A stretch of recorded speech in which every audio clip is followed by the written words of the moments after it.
Hello बच्चा लोग, मैं कंचन आपका स्वागत करती हूँ हमारे YouTube channel lots of study पर। तो आज हमारा टॉपिक है टेंस।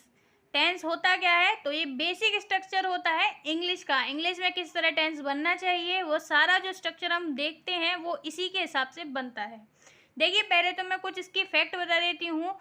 टेंस शब्द का उद्भव लैटिन शब्द टेम्पस मीन्स टाइम से हुआ है। यानी कि जो टेंस शब्द हम आज जो बोलते हैं वह कहाँ से लिया गया है? वह लैटिन भाषा से लिया गया है, जिसमें उसका मतलब होता है टेम्पस और हमारे लिए इसका मतलब होता है टाइम। तो इसका जो ये जो है ये टाइम से जुड़ा हुआ है। टाइम जो है नेचुरल है, ये चलता रहता है, लेकिन हमने उस टाइम को थोड़ा सा डिवाइड कर दिया है पास्ट, प्रेजेंट और फ्यूचर में। पहली बात। दूसरी बात कि ये टेंस जो है हिंदी मीडियम वाले बच्चों के लिए कहीं ना कहीं टेंशन होती है, जो बहुत सर पे ले लेते हैं हम लोग, हिंदी मीडियम वाले बच्चे ज़्यादातर। और वो टेंशन इस तरह बन जाती है कि हमें बिल्कुल कुछ नहीं समझ में आता। लेकिन हमें इस टेंशन को रखना चाहिए और उसको समझना चाहिए। और जब तक हम उसको हैंडल ना कर लें, वो टेंशन से टेंस ना बन जाए, जब तक हमें उससे फाइट करनी चाहिए। और धीरे धीरे कहीं ना कहीं आ ही जाता है। तो देखिए, आज मैं उसको सिखाऊंगी आपको टेंस। तो टेंस कितने प्रकार के होते हैं? टेंस का मतलब हिंदी में होता है काल, यानी कि समय। समय को हम कुछ भागों में, 3 भागों में बांट देते हैं उसको। तो हम पढ़ते हैं पहले तो टेंस। तो टेंस का पहला जो पार्ट होता है वह किस में बांटा गया है? प्रेजेंट। यानी कि आज के टाइम पे जो भी चल रहा है वो होता है प्रेजेंट। हिंदी में इसको बोलते हैं हम वर्तमान। इसको हम हिंदी में बोलते हैं वर्तमान। यानी आज के समय में जो भी काम हो रहा है वो प्रेजेंट में, वर्तमान में हो रहा है। फिर सेकंड आता है हमारा पास्ट। अब पास्ट जैसे हमारा हो चुका, जो भी हमारा भविष्य, जो भी हमारा भूतकाल है, वो हमारा आता है पास्ट में, यानी जो वो बीत चुका। अब देखो, शब्द में ही है भूत, यानी भूत कब होते हैं? जब कोई मर जाए, पीछे कोई खत्म हो गया तो वो मर गया, भूत बन गया, तो भूतकाल। फिर आता है हमारा फ्यूचर। अब फ्यूचर क्या होता है? हम हमेशा ही बोलते हैं कि हमारा फ्यूचर ऐसा हो, हमारा फ्यूचर वैसा हो, तो ये हो जाता है भविष्य, हमारा आगे आने वाला टाइम, समय। तो देखिए, 3 भागों में इसको बांटा जाता है, प्रेजेंट, पास्ट, फ्यूचर।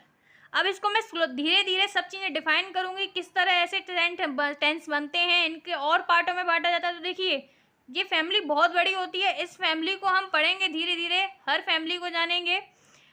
तो टेंस की देखिए 3 बच्चे कौन कौन हो गए? प्रेजेंट, पास्ट और फ्यूचर। अब इन जो टेंस है इनके भी अंदर कितने पार्ट होते हैं? 4 पार्ट होते हैं, यानी 4 बच्चे होते हैं। तो देखिए, 4 बच्चे कौन होते हैं इसके? और देखिए सेम रहते हैं, कोई अलग नहीं होते, तीनों के सेम रहते हैं। तो सेम होते हैं, तो पहले नंबर पे आता है इंडेफिनेट। इंडेफिनेट। सेकंड पे आता है कंटिन्यूअस। थर्ड पे आता है परफेक्ट। और फोर्थ पे आता है, सेकंड वाले को और थर्ड वाले को ऐड करके बनता है परफेक्ट कंटिन्यूअस।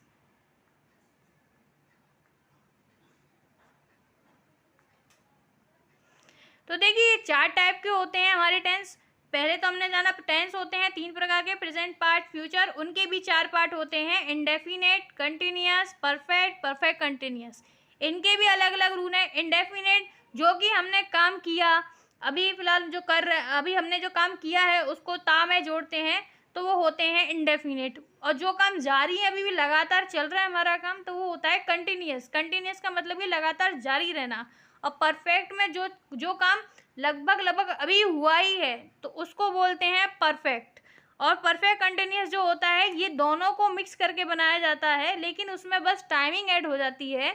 जैसे मैं 4 बजे से काम कर रही हूँ, इस तरह के जो वाक्य हैं उसमें हम टाइमिंग ऐड कर देते हैं, तो वो बन जाते हैं प्रेजेंट कंटिन्यूअस।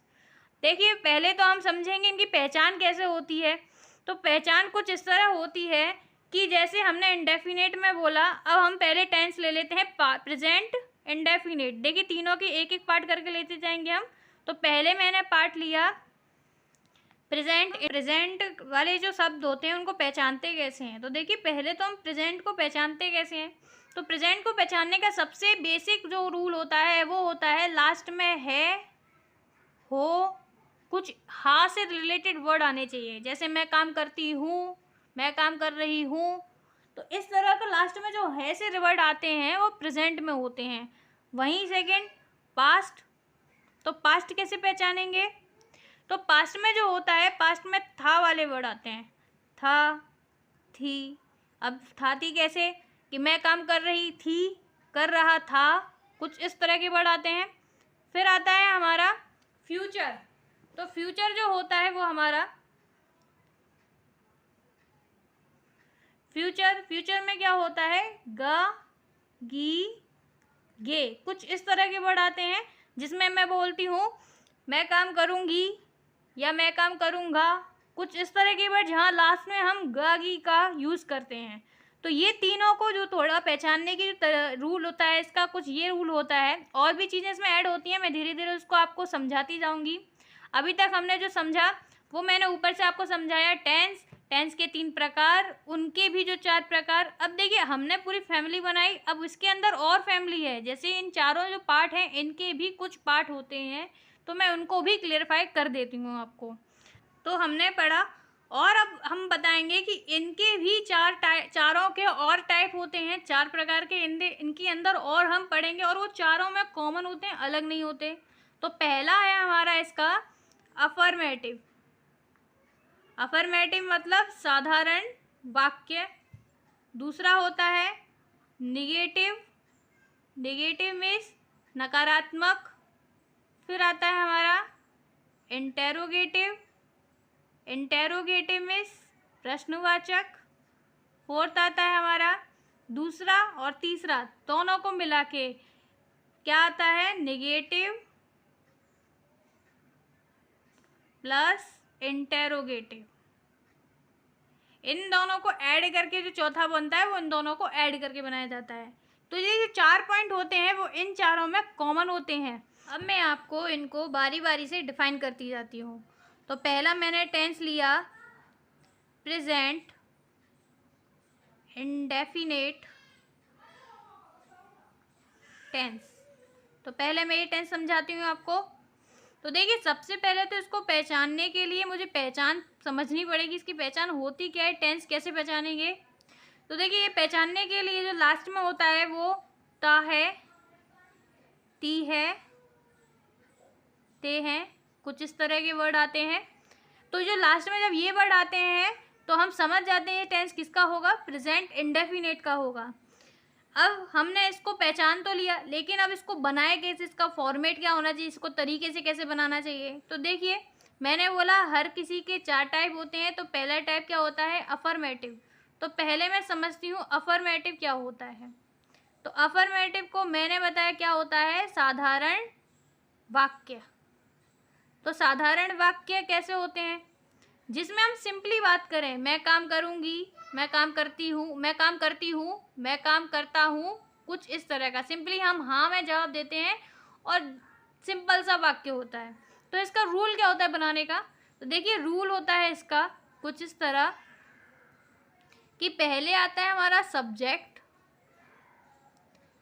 फिर हमारा आता है एस या ई एस, एस या ई एस, एस या ई एस वर्ब के साथ।